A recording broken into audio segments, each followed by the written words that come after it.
G'day everybody. I want to talk about this wheelbarrow here. Bet you it comes from China.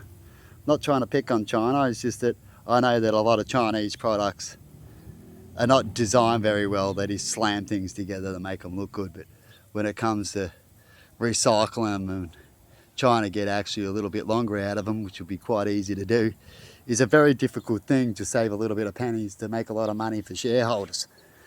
But anyway, what I'm going to talk about is I've got to get this wheel off here, and I need to undo this bolt and nut here. I'll bolt the end. What they do to save a little bit of pennies, which is what I was just talking about, which is just ridiculous. They don't think of their designs or get someone to work on it after time. Bolts and nuts, they're not bolts and nuts are going to stay beautiful forever, are they? So they might do these little tests in a short amount of time, but they don't do proper tests. And if they do find out later, they're meant to tweak it. So this video might help them. Then hopefully it will. And don't take it as a negative, me picking on them. I'm just talking the truth. But anyway, they should have put a nut in here, the bolt, right? With nuts on either end, like a bolt nut at this end. So I could have grabbed it with another socket, right? But I can't, I've got to use this stupid thing here, right?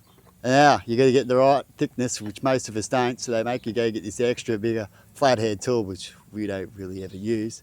But even if you did and you put it in, it hurts your wrist trying to hold that, to fight that, to undo something very tight over here. So now something over here is very easy to undo, and we got a tool. And now I'm over here struggling, hurting my wrist now, because I'm trying to keep that still so I can undo the nut. So, do you think that's a poor design now, whoever designed this? Whoever was the U-Butte dude who made a lot of money probably off this product, do you think he should fix this problem? You think that was a good idea now? Let me know in comments, people. I'm going to probably have to grind this off. Luckily, I keep a lot of these type of bolts and nuts in a box, and I might get lucky to be able to replace one. If not, I'll have to get another one from Bunnings. But anyway, you know what I mean?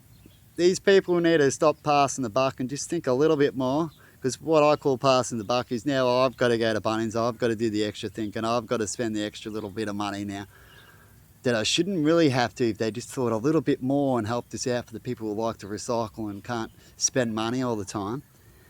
And grind this off. See, this part here, maybe they could have kept it that poor design. They want to save it, because I don't really need to take these off unless you go to rebuild the whole thing. But it'd be still good to have it so you can pull it off to spray paint it. Most people would probably leave these on and just sand around it, right, and then paint it. But you need to get this one off, don't we? To get this wheel off, don't we? So, you know what I mean? To me, that's just common sense. But let me know in comments what common sense come up when they did this, and let me know why they did it. Bye bye, and have a good one. See yous.